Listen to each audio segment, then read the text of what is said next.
the shame. Right. You ought not feel ashamed. Yes. What I would, It's a beautiful thing. what I would say with the kids is that you explain to them what's going on and what's in your heart. And that and I talked about this in the message, I think, about raising kids, and it applies for grandkids. We're so conditioned to think that if we can convince them we're disappointed or we have an angry emotion, that will be the thing that will change the behavior. That won't be the thing that will change the behavior.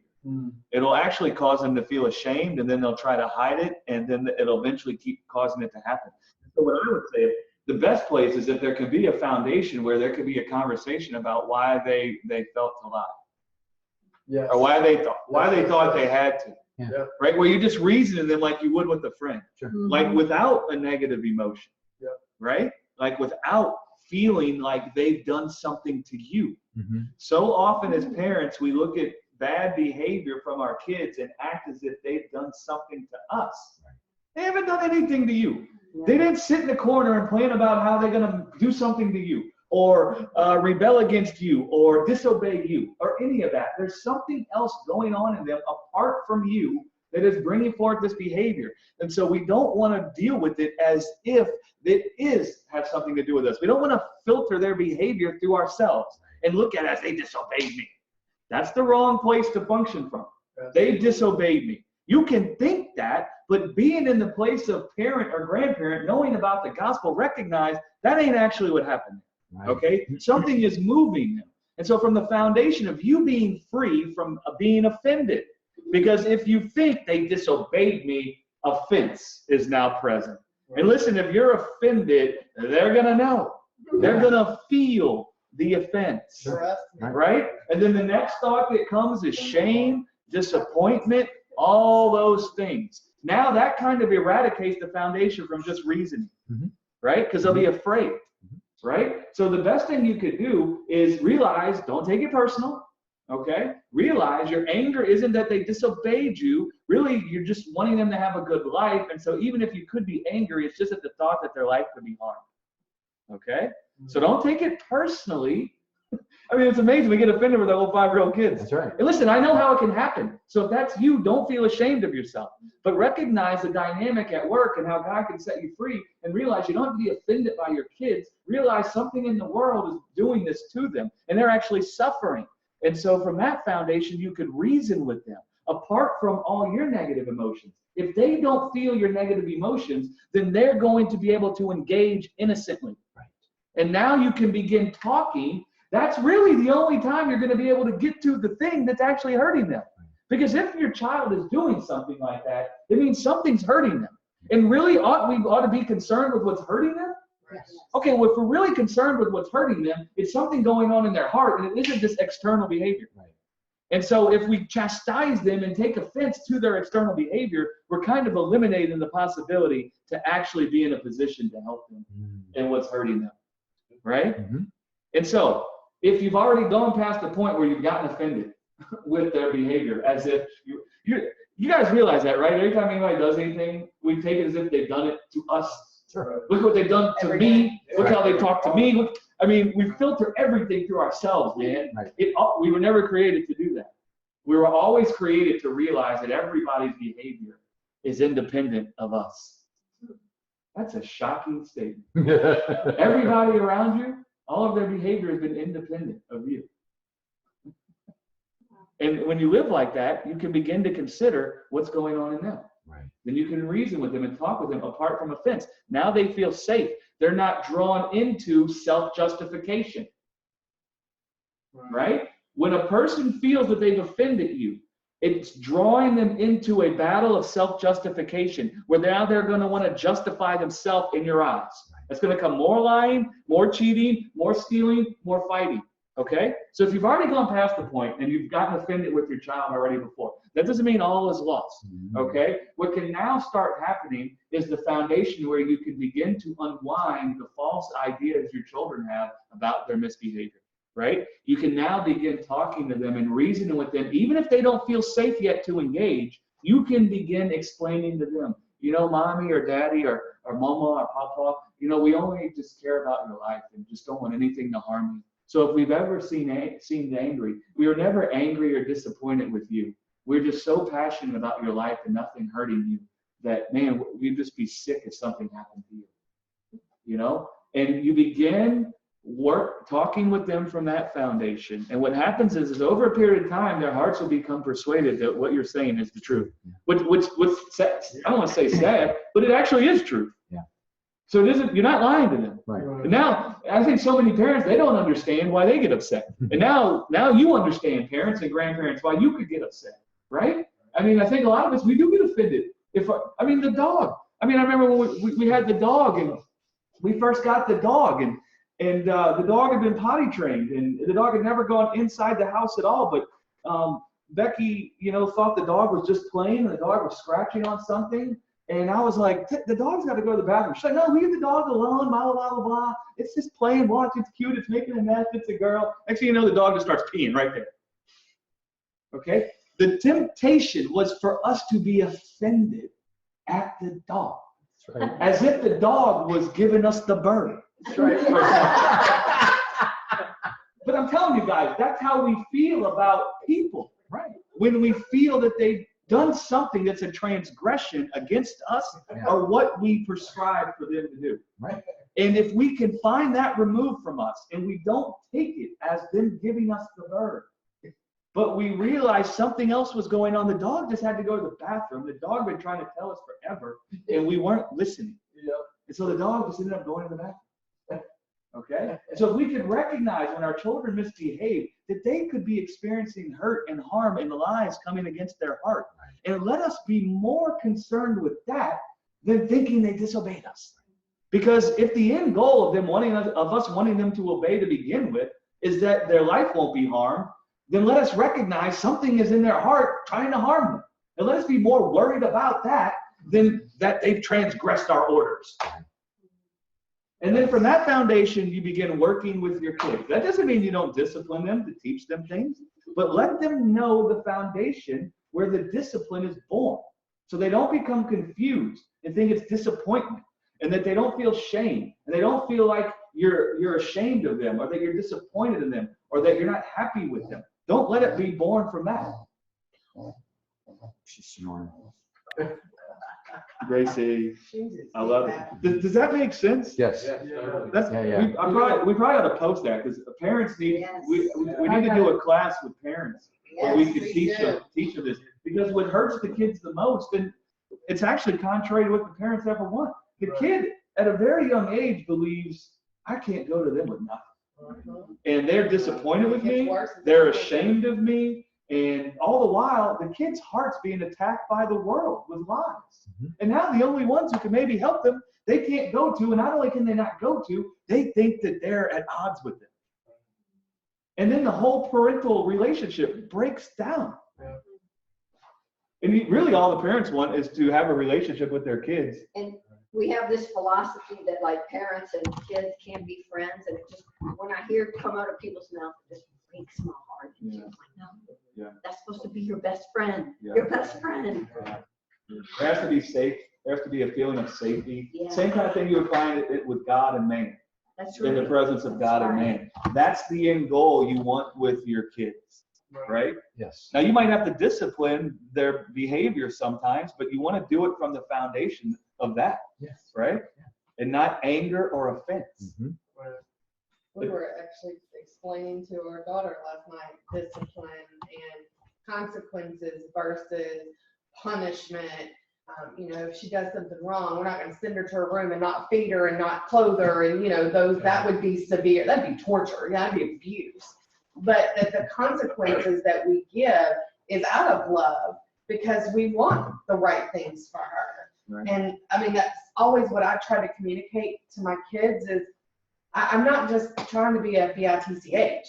I literally give you rules and boundaries and guidelines because I know that it will benefit your life, that it will help you make better decisions. It will, form your mind to be responsible versus not responsible.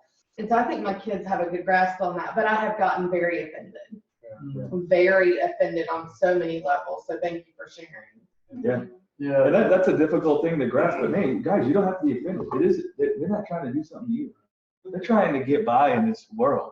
It's like they're drowning in a world and they're trying to not drown. It's like when I was a lifeguard. When I jumped in the water to save somebody that was drowning, I didn't get offended when they smacked me in the head like 20 or 30 times. Yeah, right. Exactly. Do you see what I'm saying? Yeah, right. Because they're drowning, and so they don't possess the capacity to not whop you in the head. It's kind of like terrain. So parents, you ought not be offended if you find the wrong behavior, so to speak, coming out of your kid's life, and just see it as if they're like a person drowning. They smacked you in the head. They're trying to navigate. Think about how much trouble we have navigating the world. We're grown people. Now imagine kids. Yeah.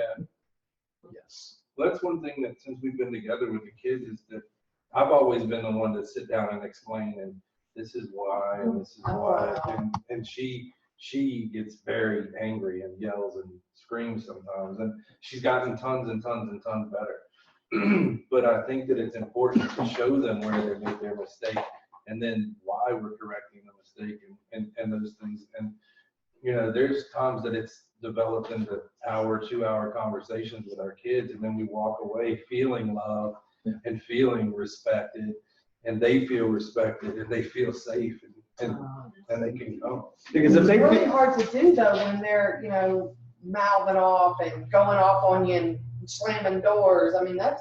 Yeah, but now, depending on how old they are, now you're talking about years and years and years of their beliefs about your relationship built up in their heart. I know. And so recognize that too. The only way anything's gonna change is if you can be set free from offense by being offended with their behavior, by this truth dwelling in you, and you beginning to see their life through a different lens. Right. Okay, that's the only way.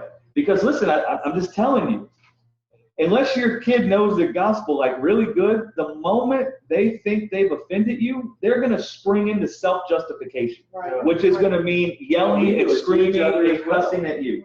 That's what it's going to mean. If you're finding fault with their behavior and they feel they've offended you, it's unless they know like the gospel very well, they are going to spring into action and fight back. It's the Adam reaction. You really can't get anything else out of them or even expect you're going to get anything else out of them. You'll get two reactions. Either they're going to fight back or they're going to become more introverted and lie and hide and more and more and more. They'll just conceal it more, hide it more, pretend it's not going on more. They'll keep it from you more. They'll become more distant. They'll become more off with people that you don't want them to be around, all that kind of thing. They'll begin to try to connect to gangs, so to speak, where they find life in their families. Their friends now become their family instead of the parents. And that's what will happen, and so it's huge, parents. And if you say, ask God. They will find acceptance.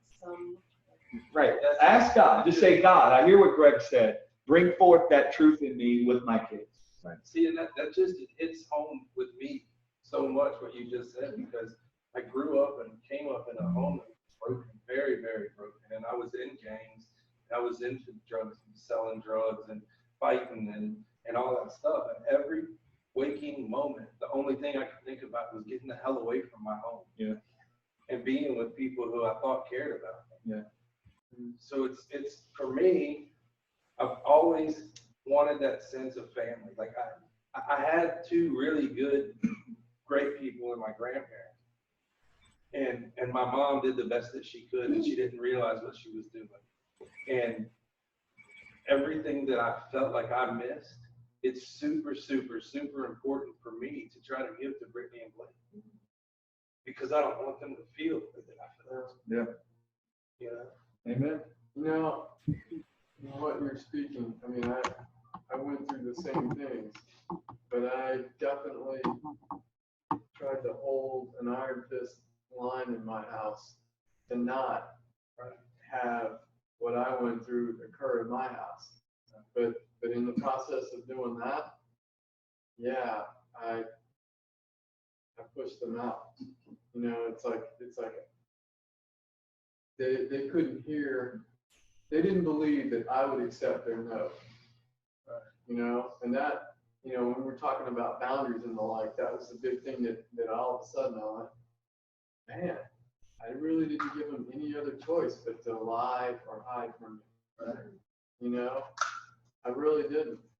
And And, you know, and it's like, I still experience it, but it's like, I accept their push out, or I accept their no, you know, and I won't say that it doesn't hurt. It does. It's like, it still stings, but I kind of know, I know that I can't battle that directly. It's, God actually showed me, Phil, are you going to cover that? No, I'll cover that. You know, and that's really what it is for me to cover that and then wait on my God who is sovereign over the hearts and minds of men.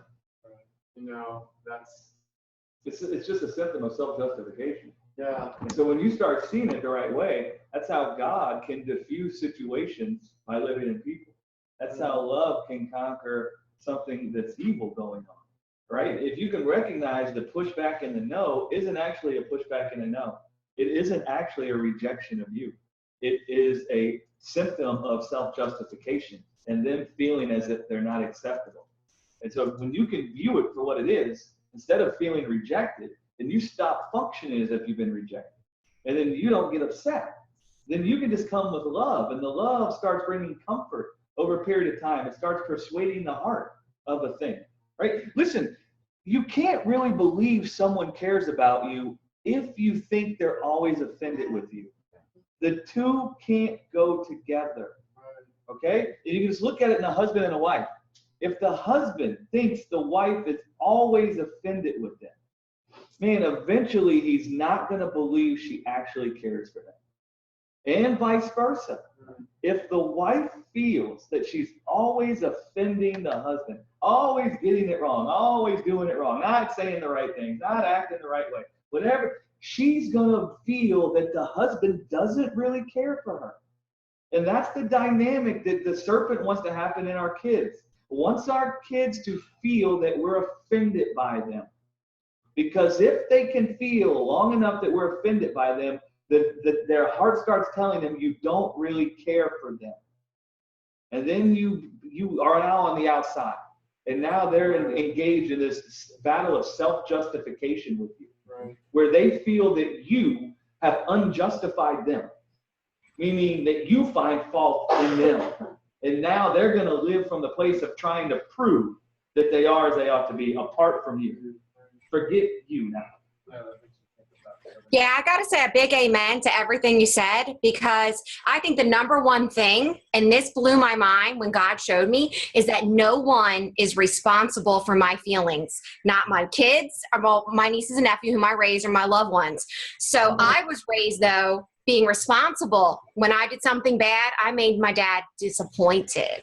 I made mommy angry. So it was always that's how you learn to have a performance-based relationship. So basically, your parents are making you God of your feelings. And so I know, I mean, it only is through grace. I remember I was freaked out when I learned that. I said, that can't be the damn truth, Jesus. That can't be. It was a shocker that I had to go to Jesus to actually get, he would always show me, because I learned that when I did something, bad or however, that I disrespected. It's always brought in that light of disrespect. And then Jesus said, what does that mean to you? I said, well, I mean, when they misbehave, that means they don't value me. And he goes, that's a lie. That is a complete lie. Their behavior has nothing to do with you, and it's what's going on in their hearts. So thank God. I'm not saying that I don't feel angry when we're in the heat of the moment. They're teenagers and in their 20s now.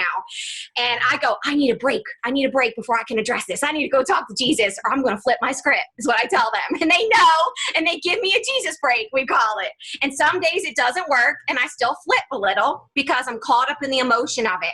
But then there's times when I totally am loved up by Jesus, and I see them lashing out, and I see them, and I go, what's wrong? What's wrong with you, baby? Something's hurting you. And they'll immediately just come out with it. You know what I mean? And not all of my nieces and nephews even have a relationship with Jesus. You know what I mean? And I just love that God will even give you understanding and discernment. I go to him when the kids are acting up. I go to him when the kids are not themselves. And I go, what is that? And Jesus will give you something. He'll give you understanding. He'll give you insight, what's going on in their hearts. He really will. And I want to say you're innocent no matter what. You already are the perfect parent. So you're innocent no matter what happens. And it's such a process, you know, parenting, because they're so close to our hearts. Yeah. Yeah. Listen, guys, if your parents or grandparents, you don't want to look at this and say, oh, I blew it. This isn't the message of, oh, you blew it. This is the message of you and your kids are on the same team together, and there's something coming against both of you. And now this is just to give you eyes so you can see what is trying to come against both of you, right? This isn't for you to know out now, get self-examinatory and think how you blew it. This is just so you can have revelation now of what is coming against the both of you, right? You and your kids aren't like this. You're actually like this, and there's something over there. And so this just wants to give you eyes to see what you couldn't see before and begin to understand the dynamic. And through understanding, truth begins dwelling in you and working out of you, right? It's funny because my son just 2 days ago, he's like, Pop, how come it's not disrespectful when you get mad and angry and you storm around the house, but every time I get mad and I yell or I scream, I'm being disrespectful? Why is that? And I'm like, He did. well, you know, it doesn't make it right, and I'm wrong, and I have to admit that I'm wrong, you know, but I don't know. But my dad ain't living in the house to tell me. Yeah, I mean, well, you know, it's funny because when I was a kid, when I got in trouble, and my parents said something, if I said why, they'd say because I'm the parent, and that's why. Right. That's all you need to know. That's right. And if I continue to talk back, I get a pop. Or I get smacked. And you don't need a cola.